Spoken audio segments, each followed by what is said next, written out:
It says, yesterday we looked at 3 polygons. We looked at a triangle. We didn't do that. I cut that day out. What we're going to look at today is what happens when you have like a triangle inside a circle. Or like a quadrilateral inside a circle. It has special properties. So if you have a triangle inscribed within a circle, most of the triangles we're going to deal with are right triangles. Okay, right triangles can be inscribed in circles because the right angle is inscribed in a semicircle.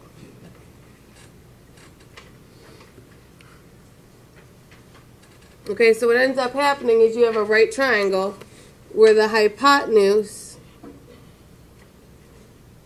is the diameter of the circle. Okay, so we can inscribe a right triangle because the right angle is inscribed with the semicircle. Okay, so for example A, we got triangle CAB, right? It's inscribed within the circle. So how big do you think this angle is right there? 90 degrees.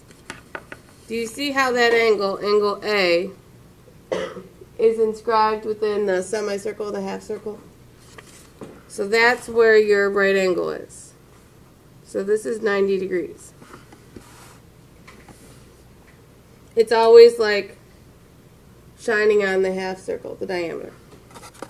Angle, so then how big do you think angle ACB is, this one right here? How many degrees are there in a triangle? 180? So I can do 180 minus 90 minus 50. So I get 40.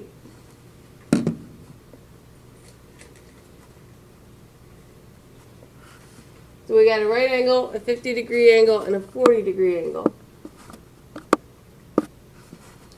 How big is arc CAB, this whole side? Oops, sorry. C to A to B. Is it? What is it? You guys know it. Somebody say something. Thank you. Now the tricky one is how big is arc AB, just from here to here? You got to use what we learned on Friday. Think about the 40 degrees is shining on it. So we have to double it. Yeah, good. 80. For some reason I can't zoom in. Okay, let's try another one. So here's our right angle, angle CAB right here. It's our right angle. Can we find CAB, this other angle on the triangle again? Just do what you did in example A. 180 minus 90 minus 64. 26. So once you find the angle measures, you should be able to find the arcs. So how big is arc AB? Either direction. Yeah, 180. What about just this little arc CB? What's 26 times 2? 50 something. 52.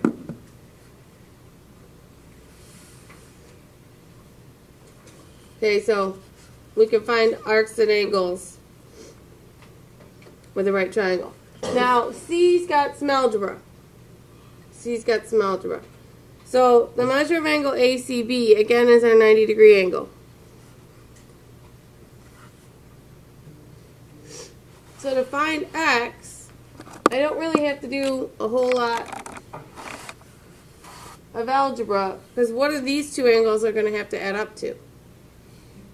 Yeah, they're going to have to add up to 90, because this one's the other 90.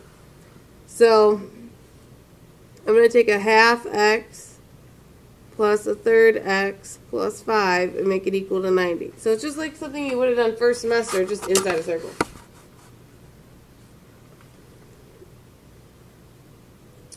What can we do first before we deal with the fractions?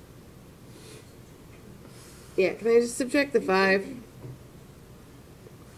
So I get 1/2 x plus 1/3 x equals 85. You know you can add fractions in your calculator? If you have a graphing, you can just do 1/2 plus a third and then hit math frac. And it'll change it to a fraction. If you have a scientific, you got to hit the like ABC button. And I'll get more graphing calculators. My AP kids are borrowing them today. So 1/2 plus a third gives me 5/6. I think on the scientific you got to hit 1 ABC, whatever. So 5/6. You don't have very many fractions, so I'm not too worried about it. Let's think back to algebra. How do I solve? How do I get rid of 5/6? Multiply by the reciprocal? You guys remember doing that? Sorry, Monica. I saw your lips moving, but I don't know what you said. I'm going to multiply by the reciprocal. So I'm going to multiply by 6/5. It's been a minute since we've done fractions. So then those cancel out. So 85 times, and then I just use parentheses. 102. Okay. Now, on your quiz on Wednesday, I could give you a problem like this. I probably wouldn't give you fraction ones, but I could give you a similar problem. So all you need to know is that if you have a right triangle inside a circle, the right angle should be across from your hypotenuse, which should be across from the semicircle. Okay. If a right triangle is inscribed in a circle and the radius of the circle is 5.6 centimeters, what's the length of the hypotenuse? So if we have a circle, again, the hypotenuse has to be the diameter. And there's our right angle.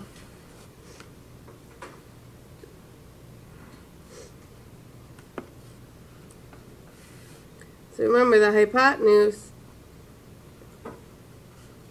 is the diameter of the circle. So if my radius here is 5.6 centimeters, what's the length of the hypotenuse?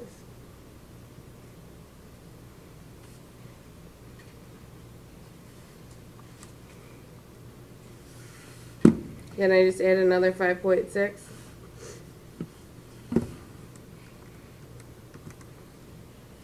So 11.2.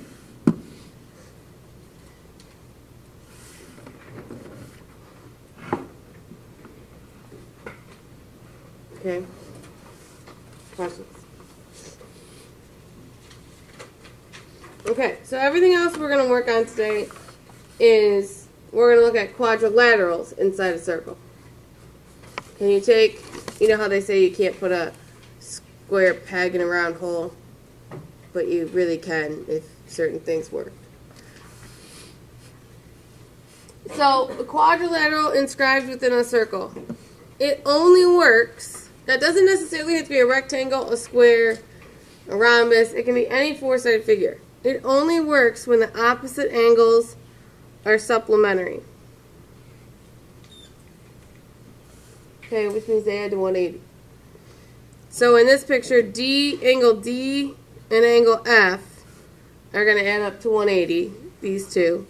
And angle E and angle G are going to add up to 180. So this is not what we learned in chapter 5.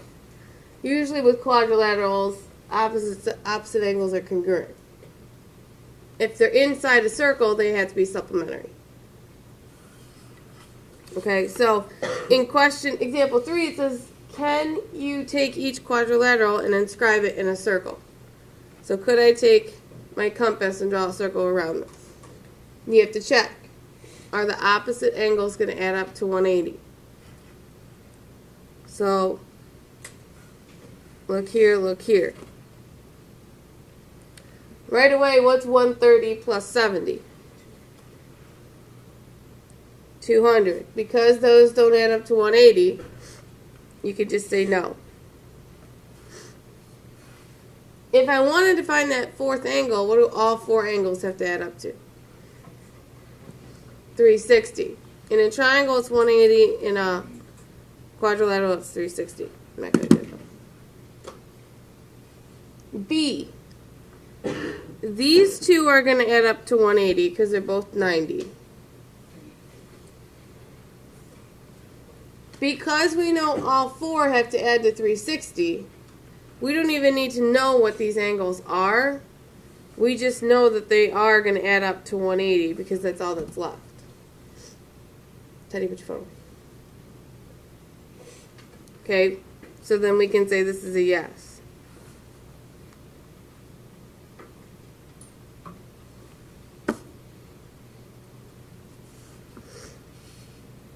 C, what kind of figure is C? Trapezoid? So normally, if this is 120, this is 120. What are the two at the bottom? Or at the top, sorry. Yeah. Because remember in an isosceles trapezoid, these are also supplementary. So then 120, 60, 120, 60. Both add up to 180. Teddy, put your phone away. Putting it underneath the desk is not putting it away. You think I can't see you? This is what he did. Okay, so we're not really going to do problems like this very often. It's going to look more like the next 5. So we got to use what we learned last week with inscribed angles and that the opposite angles are supplementary and see if we can find all the missing stuff. Okay, the hardest part about this section is that not everything's exactly the same. Okay, you got to use the tools that you know. So like for A, if I want to find X and Y, all I know is that these two are going to add to 180 and these two have to add to 180. So I know X plus 62 should equal 180 and Y plus 62 should equal 180.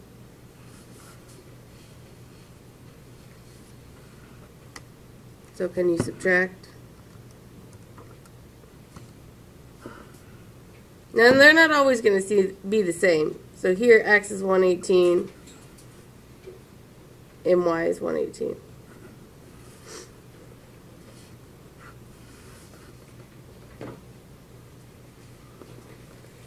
Okay, that was an easy one. Now with B, I got to use kind of what we did today and what we did last week. Because we have a circle with a quadrilateral inscribed. I know X plus Y has to equal 180. So if I can figure out one of them using my inscribed, I can find the other one by subtraction. So look at what they give you in the picture. They give you R to S is 170, and they give you S to T is 40. So it's kind of hard to see, but angle X is inscribed with both of those kind of put together. Do you see how angle X would be from here to there, inscribed within that whole situation? Can you see how that works? So I can add these two together and cut it in half, because angle X is an inscribed angle. If I tried to do Y, I would have the other side of the circle, but I don't know those two numbers. So that's why I'm not focused on Y. So X is half of whatever 170 plus 40 is.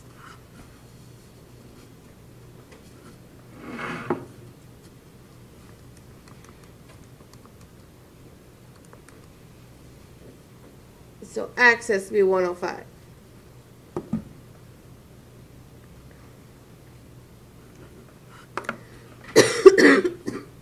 because we figured out x, and we know x and y have to add to 180, now I can find y. 105 plus y would equal 180, so how big's y? Something, 70 some. 75. Okay, so you have to use your tools, not only from today, but from Friday and Thursday of last week. Wednesday. That's it. Okay, C. C's not too bad. I'm trying to solve for x, but I have angles that are across from each other. So we know they're supplementary. So I can just add them up, making me go to 180. So just 3x minus 8 plus 5x plus 2 equals 180.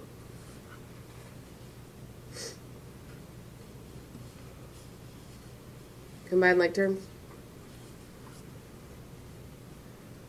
8x minus 6 equals 180.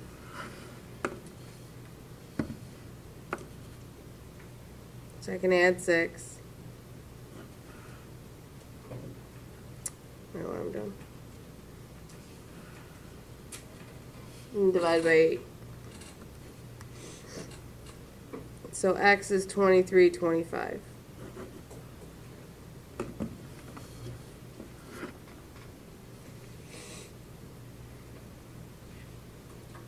Now, D and E are also, D's also kind of hard. E's not that bad, but D's also kind of hard. It's not only just using that they're opposites, that they're supplementary, we got to use inscribed angles. Because not only do we have to find x, we have to find y and z. So the first part's the easy part. We could find y first. Because we know these two have to add to 180, both y's. So we can do what we just did in C. 2y plus 3y plus 5 equals 180.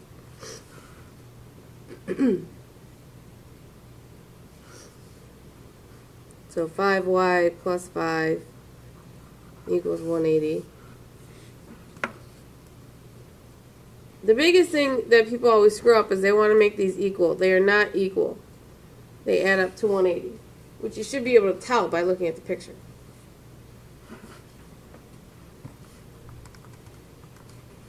So you get 35. Now it's x and z that are going to be the hard ones. Because I know x and z have to add to 180. Okay, we're going to do something similar to b.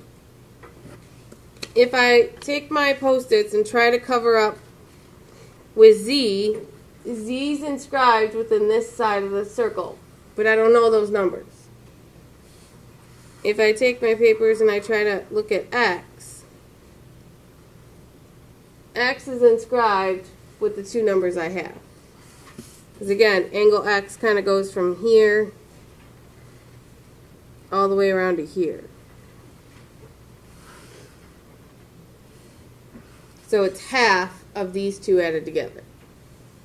So it's kind of like combining what we did in B and C into one problem. So x is half 108 plus 75.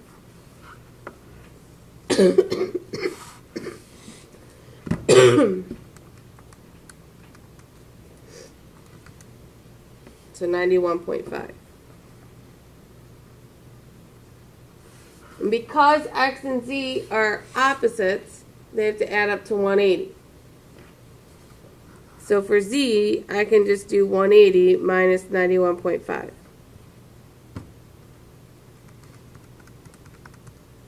$88.5.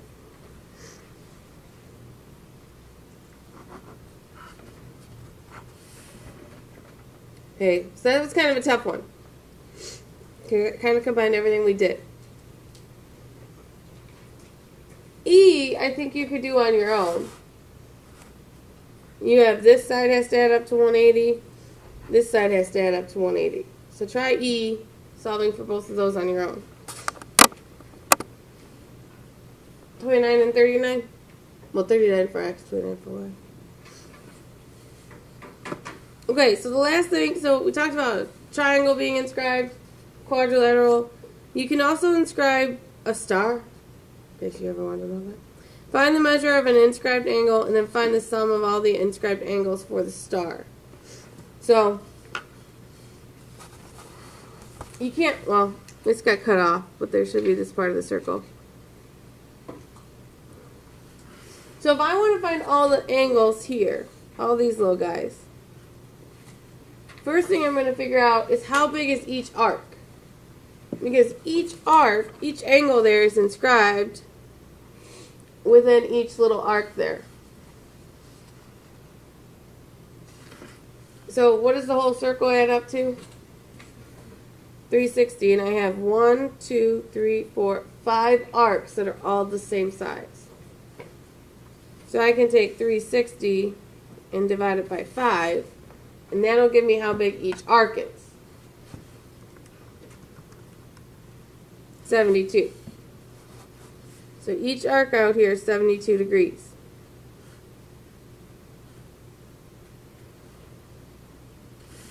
Which means each angle inside the star has to be half that, because it's inscribed. So I'm going to cut it in half. So each angle there is 36 degrees.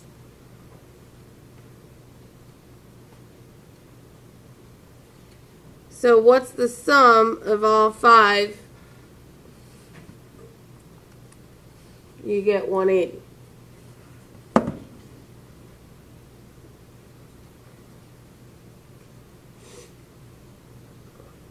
So the sum of the inscribed angles is 180 degrees because it's half the circle. It's always half as big. Does that make sense? Okay. That's it for today. Questions?